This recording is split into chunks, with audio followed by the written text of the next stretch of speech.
Assalamualaikum warahmatullahi wabarakatuh. Waalaikumsalam warahmatullahi wabarakatuh.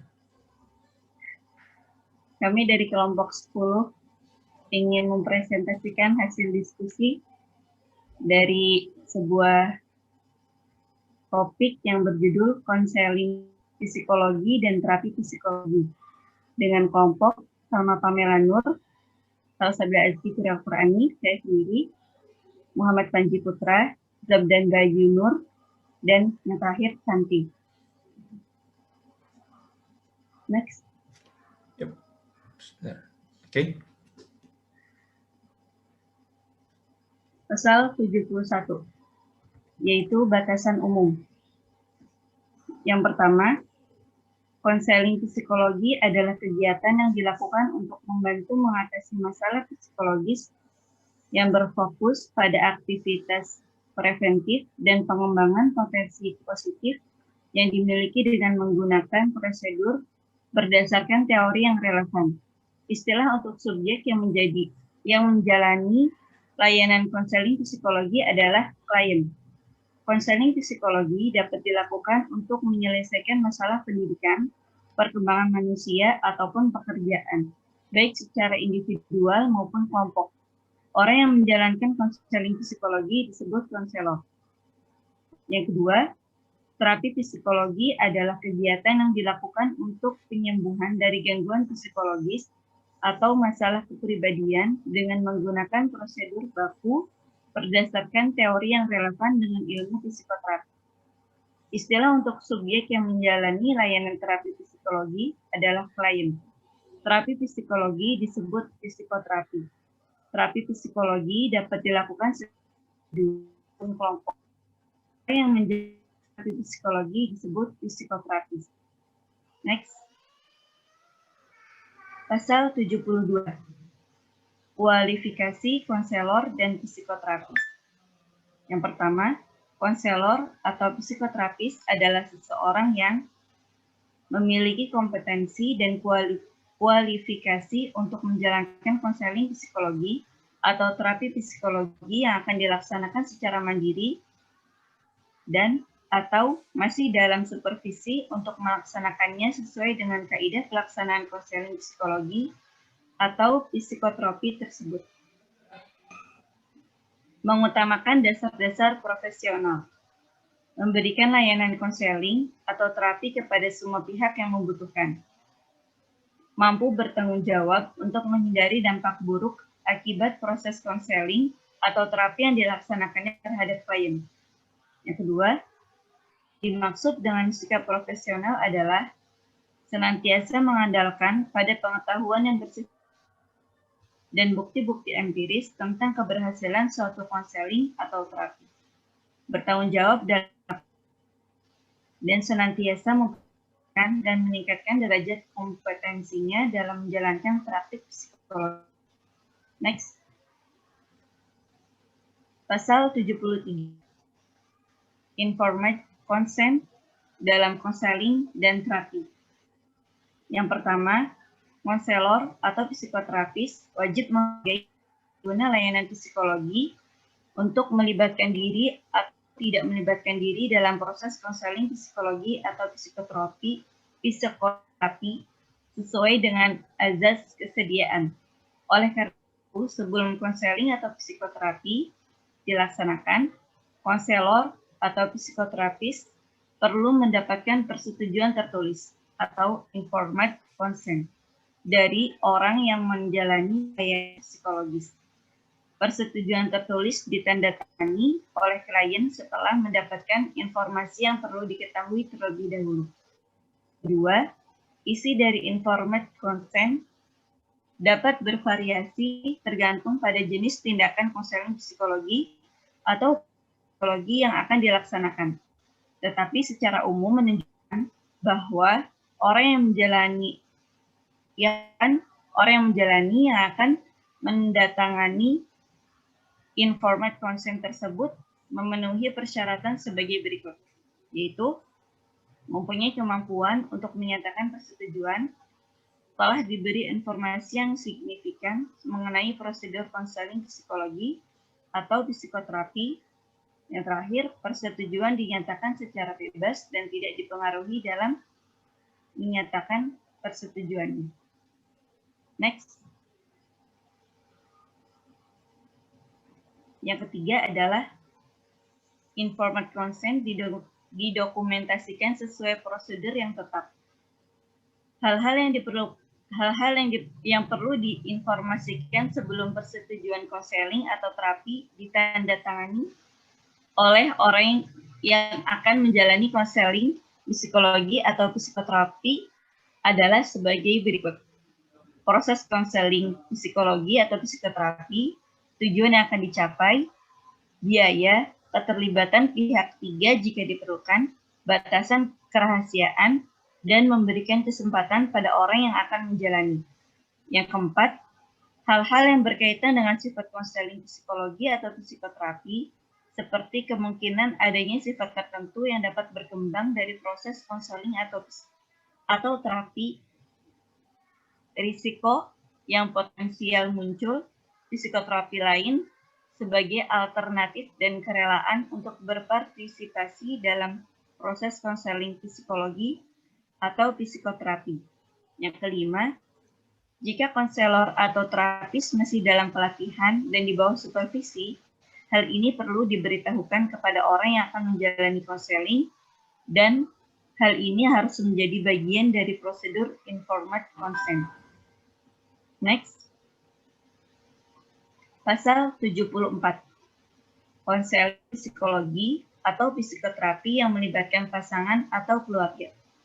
Ketika psikolog memberikan jasa konseling psikologi atau psikoterapi pada beberapa orang yang memiliki hubungan keluarga atau pasangan, misalnya suami istri, significant other, atau orang tua dan anak, maka perlu diperhatikan beberapa prinsip dan klarifikasi mengenai hal-hal sebagai berikut.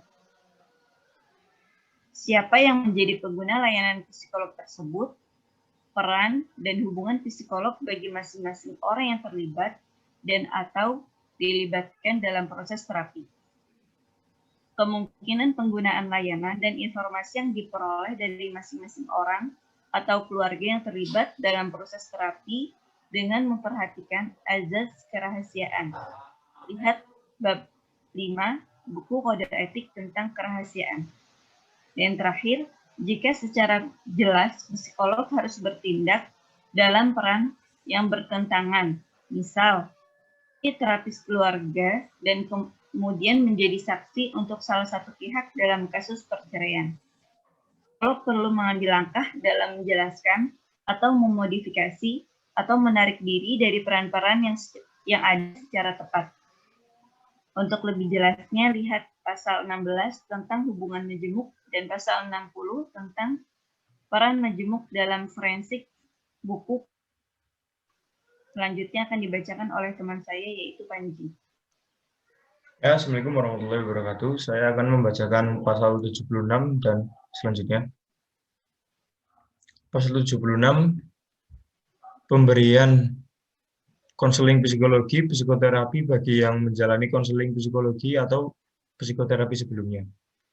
Psikolog saat memutuskan untuk menawarkan atau memberikan layanan kepada orang yang akan menjalani konseling psikologi atau psikoterapi yang sudah pernah mendapatkan konseling psikolog atau psikoterapi dari sejawat psikologi lain harus mempertimbangkan hal-hal sebagai berikut. Yang pertama, psikolog tersebut perlu berhati-hati dalam mempertimbangkan keberpihakan kepada kesejahteraan orang yang menjalani proses konseling atau psikoterapi serta menghindari potensi konflik dengan psikolog yang sebelumnya telah memberikan layanan yang sama. Yang kedua, psikolog perlu mendiskusikan isu perawatan atau konseling psikologi atau psikoterapi dan kesejahteraan orang yang menjalani konseling atau psikologi atau psikoterapi dengan pihak yang lain mewakili orang yang menjalani konseling psikologi atau psikoterapi tersebut dalam rangka meminimalkan risiko kebingungan dan konflik. Yang ketiga, jika memungkinkan, psikolog mengkomunikasikan kepada psikolog pemberi layanan praktik sebelumnya kemudian melanjutkan secara hati-hati serta peka pada isu-isu terapeutik. Pasal 77. Pemberian konseling psikologi atau psikoterapi kepada mereka yang pernah terlibat keintiman atau keakraban seksual. Yang pertama, psikolog tidak terlibat keintiman atau keakraban seksual dengan orang yang sedang menjalani pelayanan konseling psikologi atau psikoterapi. Kedua, psikolog tidak terlibat dalam keintiman seksual dengan orang yang diketahui memiliki hubungan saudara, keluarga, atau significant others dari orang yang akan diberi konseling psikologi atau psikoterapi.